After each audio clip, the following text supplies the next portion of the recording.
ಐದು ಭೂತ ಅಗ್ನಿ 5 ಇರ್ತದೆ. ಧಾತುಗಳು 7 ಇದಾವೆ.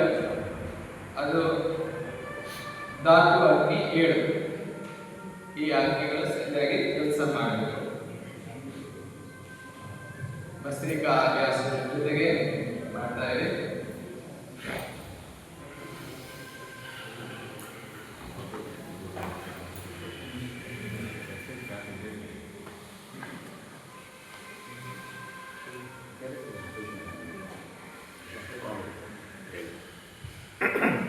ಕಪಾಲಭಾತಿ ಜಠರಾಗ್ನಿಯಲ್ಲಿ 5 ಸ್ಥಿತಿ ಇರ್ತದೆ, 4 ಸ್ಥಿತಿ ಇರ್ತದೆ.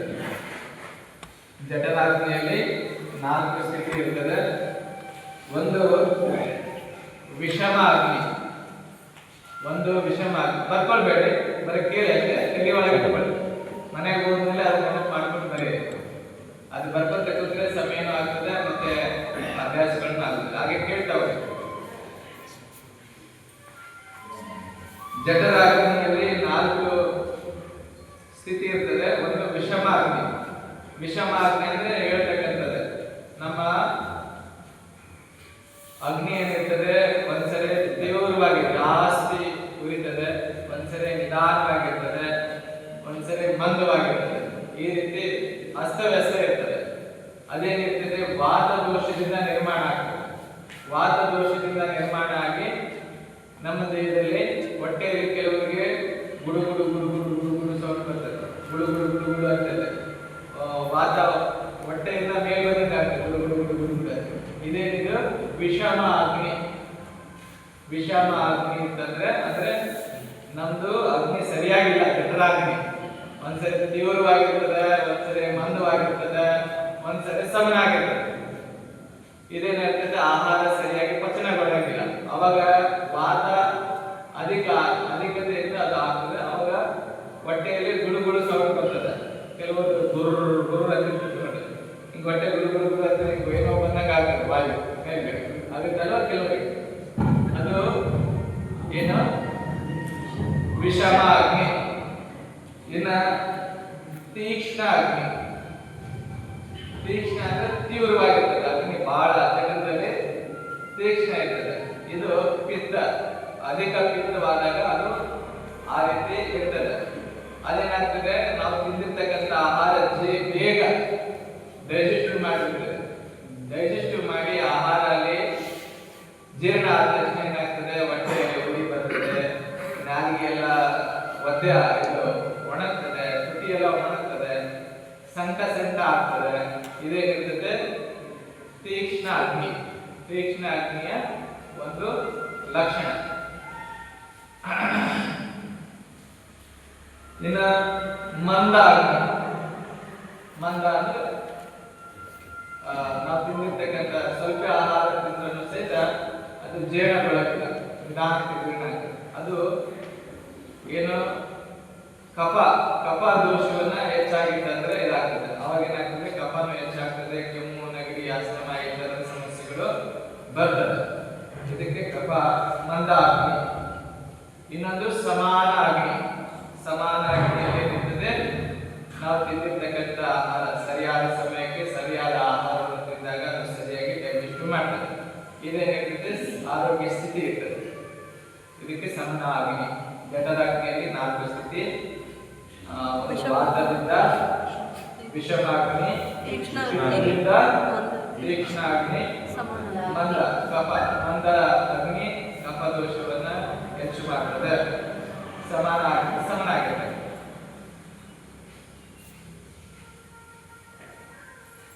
ಇದಾದ ನಂತರ ಭೂತ ಅಗ್ನಿ. ಪಂಚಭೂತಗಳು ಹೇಗಿದೆ, ಅಗ್ನಿ, ವಾಯು, ಆಕಾಶ, ಭೂಮಿ, ಜಲ. ನಾವು ತಿಂದಿರ್ತಕ್ಕಂಥ ಆಹಾರ ಏನೈತಿ, ಈ 5 ಭಾಗಗಳಲ್ಲಿ ವಿಂಗಡಣೆ ಆಗ್ತದೆ.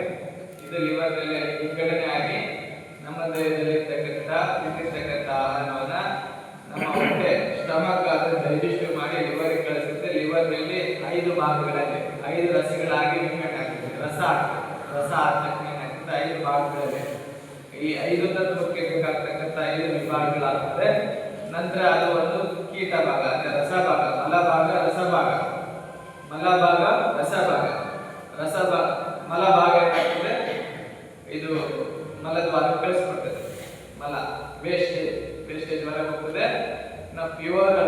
ರಸ ಏನಾಗ್ತದೆ ಅದು ನಮ್ಮ ಲಿವರ್ ನಲ್ಲಿ ಉಳ್ಕೊಂಡು ಅದು ಮತ್ತೆ ಮುಂದಿನ ಪ್ರೊಸೆಸ್ಗೆ ಕಳಿಸ್ತದೆ, ಮುಂದಿನ ಒಂದು ಇದಕ್ಕೆ ಕಳಿಸ್ತದೆ. ಏನು?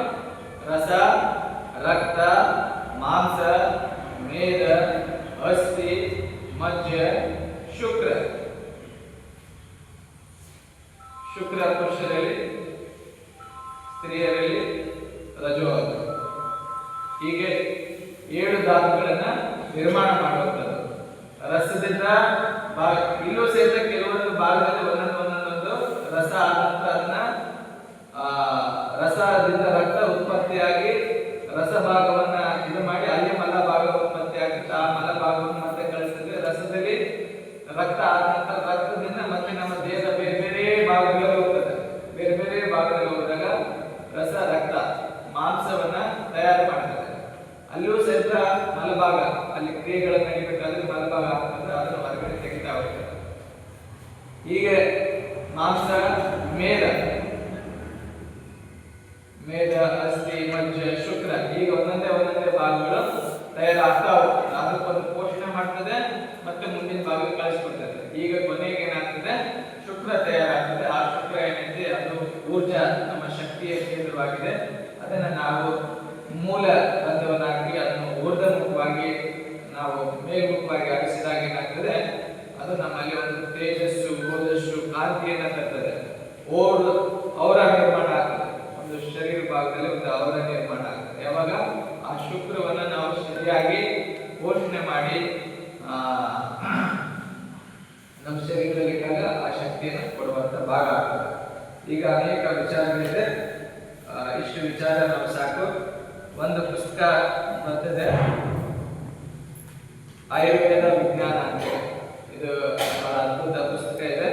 ಇದು ಶರೀರದ ಎಲ್ಲ ಯಾವ ರೀತಿ ನಡೀತದೆ ಅನ್ನುವಂಥದ್ದನ್ನ ಒಂದು ವಿಶೇಷವಾಗಿ ಆಚಾರ್ಯ ಬಾಲಕೃಷ್ಣಜಿಯವರು ಮಾಡಿದ್ದಾರೆ. ಇದರಲ್ಲಿ ಅನೇಕ ವಿಷಯಗಳಿದೆ. ಋತುವಿಗೆ ಏನು ತಗೊಳ್ಬೇಕು, ಯಾವ್ಯಾವ ಪ್ರಕೃತಿಗೆ ಬೇಕಾಗ್ತಕ್ಕಂಥ ಯಾವ ರೀತಿ ಇರಬೇಕು ಅನ್ನುವಂಥದ್ದನ್ನ ಎಲ್ಲ ವಿಚಾರಗಳಿಗೆ ಕೊಟ್ಟಿದ್ದಾರೆ. ಇದನ್ನ ಅಭ್ಯಾಸ ಮಾಡಿ ಇಷ್ಟು ವಿಷಯ ತಿಳ್ಕೊಳ್ಳೋಣ. ಕಪಾಲಭಾತಿ ಮಾಡ್ತಾ ಇದ್ರಲ್ಲ. ಇನ್ನ ನಾಭಿ, ಈ ನಾಭಿ ನಾಭಿಯನ್ನ ಪರೀಕ್ಷಣೆ ಮಾಡೋದು. ನಾಭಿ ಜಗಲಿದೆ ಅಂತ ಹೇಳ್ತಾರೆ. ನಾಭಿ ಕೆಳಗಡೆ ಇದ್ರೆ ಮಲ ಕಾನ್ಸ್ಟಿಪೇಷನ್, ಲೂಸ್ ಮೋಷನ್. ಮೇಲಾದ್ರೆ ಕಾನ್ಸ್ಟಿಪೇಷನ್ ಬರ್ತದೆ. ಶರೀರದ ಆ ಕಡೆ ಇದ್ರೆ ಕೆಲವು ಅನೇಕ ರೋಗಗಳು ಬರ್ತದೆ. ಅದನ್ನ ಯಾವ ರೀತಿ ನಾಭಿಯನ್ನ ಪರೀಕ್ಷೆ ಮಾಡುವಂಥದ್ದನ್ನ ಇವರು ತಿಳ್ಕೊಳ್ಳೋಣ. ಮತ್ತೆ ನಾಭಿಯಲ್ಲಿ ನಾಭಿ ಪೂರ್ಣ, ನಾಭಿ ಒಳಗಡೆ ಎಣ್ಣೆ ಹಾಕುವಂಥದ್ದು. ಎಣ್ಣೆ ಹಾಕೋದಂದ್ರೆ ಇಡೀ ಶರೀರಕ್ಕೆ ಆರೋಗ್ಯವನ್ನು ನೀಡ್ತಕ್ಕಂಥದ್ದು ಇದೆ. ಅದರಲ್ಲಿ ಬೇರೆ ಬೇರೆ ತರದ ಎಣ್ಣೆಗಳನ್ನ, ಬೇರೆ ಬೇರೆ ತರದ ರೋಗಿಗಳು, ಬೇರೆ ಬೇರೆ ತರದ ಸಮಸ್ಯೆಗಳನ್ನ ದೂರ ಮಾಡ್ಕೊಳ್ಳಿಕ್ಕೆ ಅದನ್ನ ತಿಳ್ಕೊಳ್ಳೋಣ. ಮತ್ತು ಆಲ್ಕಲೈನ್ ವಾಟರ್, ಈ ಅಸಿಡಿಟಿ, ಗ್ಯಾಸ್ ಆಗಲಿಕ್ಕೆ ನಮ್ಮ ದೇಹದಲ್ಲಿ ಆಸಿಡಿಕ್ ಅಂಶ ಬಹಳ ಆಗ್ತಾ ಇದೆ. ಆ ಆಸಿಡಿಕ್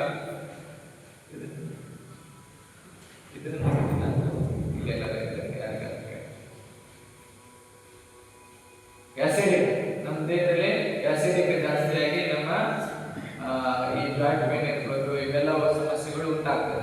ಅದಕ್ಕೆ ಆಸಿಡಿಕ್ ಆಹಾರವನ್ನ ಈ ಜಾಸ್ತಿ ಉಳಿದಂತ ಕರೆದಂತ ಮಸಾಲೆ ಪದಾರ್ಥಗಳ ಬದಲಾಗಿ ಸಹಜವಾಗಿರ್ತಕ್ಕಂಥ ಆಹಾರವನ್ನ ತೆಗೆದುಕೊಳ್ಳುವಂಥದ್ದು.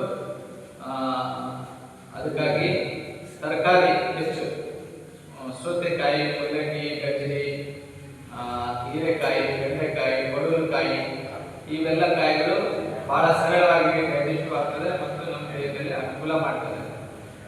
ಈ ರೀತಿ ಆಹಾರವನ್ನು ತೆಗೆದುಕೊಂಡು ಹೋಗುವಂತ ಅಭ್ಯಾಸ. ಮತ್ತು ಇವತ್ತು ನೀರು ಫಿಲ್ಟರ್ ಮಾಡಿ ಕುಡಿತಾ ಇದೆ. ನೀರು ಕಲುಷಿತ ನೀರಿದೆ ಅಂತೇಳಿ ಎಲ್ಲರೂ ಮನೆಯಲ್ಲಿ ಒಂದು ಫಿಲ್ಟರ್ ಹಾಕಿ ಇದು ಮಾಡ್ತಾ ಇದ್ದೇವೆ. ಅದರಲ್ಲಿ ಏನಾಗ್ತಾ ಇದೆ, ಆ ನೀರು ಸಹಿತ ಅದರಲ್ಲಿ ಇರ್ತಕ್ಕಂಥ ಬೇಕಾಗ್ತಕ್ಕಂಥ ಕೆಲವು ಖನಿಜಾಂಶಗಳು, ಮಿನರಲ್ಸ್ ಸಹಿತ ಆ ಫಿಲ್ಟರ್ ಜೊತೆಗೆ ಅದು ಫಿಲ್ಟರ್ ಆಗಿ ಹೋಗ್ತಾ ಇದೆ. ಅಂದ್ರೆ ಕೇವಲ ಬರೇ ನೀರು ಸುಮ್ಮನೆ ನಮ್ಮ ದಾಹಕ್ಕೆ ಮಾತ್ರ ಅದು ಇದಾಗ್ತಾ ಇದೆ. ಹಾಗಾಗಿ ನಮಗೆ ಕೆಲವು ಮಿನರಲ್ಸ್ ನ ಕೊರತೆಗಳಾಗಿ ನಮಗೆ ಇನ್ನೂ ಅನೇಕ ಸಮಸ್ಯೆಗಳು ಬರ್ತಾ ಇದೆ. ಅದಕ್ಕಾಗಿ ನೀರಿನ ಮತ್ತೆ ಹಾಗೆ ಕುಡಿಬೇಕಾದ್ರೆ ಆಗಿನ ಅಂತ ಹೇಳಿದ್ರೆ ಅದನ್ನು ಸಾಧ್ಯ ಇಲ್ಲ. ಅದಕ್ಕಾಗಿ ನಮ್ಮ ಗುರುಗಳು ಮಳೆ ನೀರಿನ ಅದನ್ನ ಕೆಳಗೆ ಅದನ್ನ ನಿಲ್ಲಿಸ್ಕೊಂಡು ಅದನ್ನ ಪ್ರೆಷರ್ ಮಾಡಿ ಅದನ್ನ ಇಟ್ಕೊಂಡು ವರ್ಷ ಪೂರ್ತಿ ಬಿಡ್ತಾರೆ. ಮಾಲ್ತೇಶ್ ಕವಿತಕ್ಕ ಬಂದಿದ್ದಾರೆ. ಅವ್ರು ನಿನ್ನೆ ಮನೆಗೆಲ್ಲ ಹೋಗಿದ್ವಿ, ಬಹಳ ಚೆನ್ನಾಗಿ ಮಾಡಿದ್ದಾರೆ. ಆ ರೀತಿ ಒಂದು ಪ್ರಯೋಗ ಮಾಡ್ಬೋದು. ಮತ್ತೆ ನಿನ್ನೆ ನಾವು ಅಗ್ನಿಹೋತ್ರ ಮಾಡ್ತಾ ಇದ್ವಿ, ಹೌದಾ? ಅಗ್ನಿಹೋತ್ರ ಭಸ್ಮದಿಂದ ನಾವು ಆಲ್ಕಲೈನ್ ವಾಟರ್ ತಯಾರು ಮಾಡುವಂಥದ್ದು ಹೇಗೆ ಅದನ್ನು ತಿಳ್ಕೊಳ್ಳೋಣ ಮತ್ತು ಅದನ್ನ ಪರೀಕ್ಷೆಯನ್ನು ಸಹಿತ ಇವತ್ತು ಮಾಡೋಣ. ಓಕೆನಾ? ಸ್ವಲ್ಪ ಅನುಲೋಮ ವಿಲೋಮ ಮಾಡಿ ಅಭ್ಯಾಸದ ಜೊತೆಗೆ ಶಿಕ್ಷಣ ಕೊಡಬೇಕಾಗ್ತದೆ. ಹಾಗಾಗಿ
ಕೆಳಮುಗಿನ ಒಳ್ಳೆಯ ಅಂತ ಬ್ರಾಹ್ಮಿ ಬುದ್ಧಿ ಶಾಂತಿ ಪಾಠ.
ಮನೆಯಲ್ಲೂ ಕೇಳಲು ಚೆನ್ನಾಗಿ ಮಾಡಿ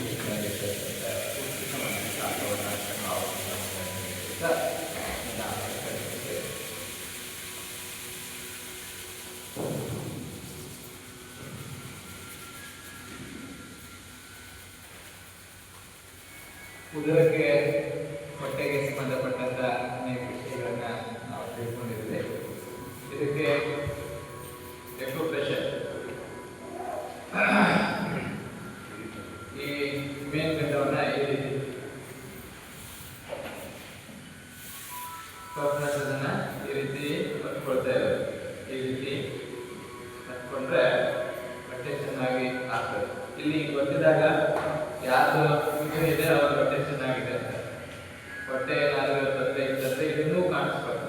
ಇದು ಒತ್ತಿದಾಗ ನಿಮ್ಮನ್ನು ಕಾಣ್ತಾ ಇದೆ ಅಂದ್ರೆ ಹೊಟ್ಟೆಯಲ್ಲಿ ಏನೋ ಸಮಸ್ಯೆ ಇದೆ ಅಂತ ಹೇಳಿ. ಕೆಲವು ಇನ್ನೊಂದು ಏನಾಗಿರ್ತದೆ, ಇಲ್ಲಿ ಬಿರುಸಾಗಿರುತ್ತೆ, ಗಟ್ಟಿಯಾಗಿದ್ರೆ ತುಂಬಾ ಹೊಟ್ಟೆ ಕೆಟ್ಟೋಗಿದೆ ಅಂತ, ಹೊಟ್ಟೆ ಉಬ್ರ ಆಗಿರುತ್ತೆ. ಈ ರೀತಿ ಮಾಡಿದ್ರೆ ಗ್ಯಾಸ್ ಎಲ್ಲ ಹೊರಗಡೆ ಹೋಗ್ತದೆ. ಮಲಗಿಬಿಟ್ಟು ಕಾಲು ಒತ್ತಿಸ್ಕೊಳ್ತಾ ಇರ್ಬೇಕು. ಇನ್ನೇನು ಗಡ್ಡವನ್ನ ಅಜ್ಜಿ ತಾತಗೆ ಹೋಗ್ತಾ ಇದ್ರಿ, 1 ರೂಪಾಯಿ ಕೊಡ್ತಾ ಇದ್ರು. ಇಸ್ಕೊಂಡಿರಾ?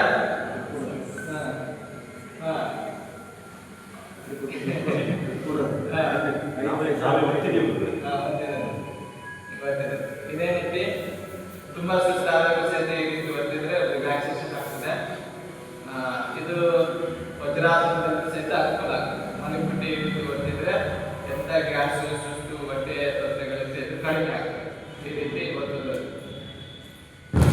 ಇನ್ನ ಇದರಲ್ಲಿ ಪಂಚಕರ್ಮ, ಇದರಲ್ಲಿ ನೇಚುರೋಪತಿ ಸೆಂಟರ್ನಲ್ಲಿ ಮೊದಲ ನಿಮಗೆ ಮಾಡಿದ್ರೆ ಕಪ್ ಮಸಾಜ್. ಈ ಮಸಾಜೇ ಮಾಡ್ತಾರೆ ಫಸ್ಟ್. ನಿಮಗೆ ಇದೇ ಮೊದಲನೇ ಇದು ಕೊಡ್ತಾರೆ. ಇದನ್ನ ಹಾಕಿ ನಾವು ಎಣ್ಣೆ ಹಚ್ಕೊಂಡು ನಾವೇ ಸದಾ ಮಸಾಜ್ ಮಾಡ್ಕೊಳ್ಬೋದು. ಈ ರೀತಿ ಮಸಾಜ್ ಮಾಡ್ಕೊಳ್ತಾ ಹೋದ್ರೆ ತುಂಬಾ ಅನುಕೂಲ ಆಗ್ತದೆ ಹೊಟ್ಟೆಗೆ.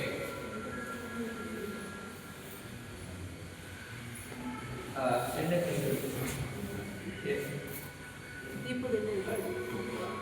ಸಾಸಿವೆ ಸ್ವಲ್ಪ ಬಿಸಿ ಮಾಡಿ. ಇನ್ನ ನಾಭಿ ಪರೀಕ್ಷಣೆ, ನಾಭಿಯನ್ನು ಯಾವ ರೀತಿ ಪರೀಕ್ಷೆ ಮಾಡೋದು ಅಂತೇಳಿ ತಿಳ್ಕೊಳ್ಳೋಣ. ಅಲ್ಲಿ ಇಲ್ಲಿ ಮೇಲೆ ಕಾಣುತ್ತಿಲ್ಲ ಅನಿಸುತ್ತೆ, ಅಲ್ಲೇ ಕೆಳಗಡೆ ಬರ್ತದೆ.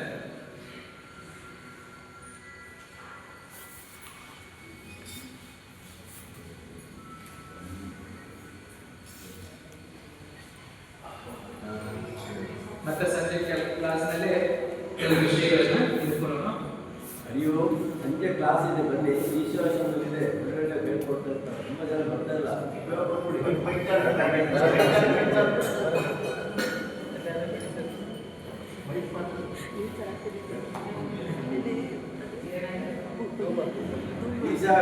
ಮೈಸೂರಾನಗರ ಸಂಜೆ ಬನ್ನಿ. ರಾತ್ರಿ 7:30 ಒಂದು ಇಲ್ಲೇ ಒಂದು ಇದು ಬಿಟ್ಟು ಇಲ್ಲೆಲ್ಲ ಬಂದ್ ಮಾಡ್ತೀವಿ.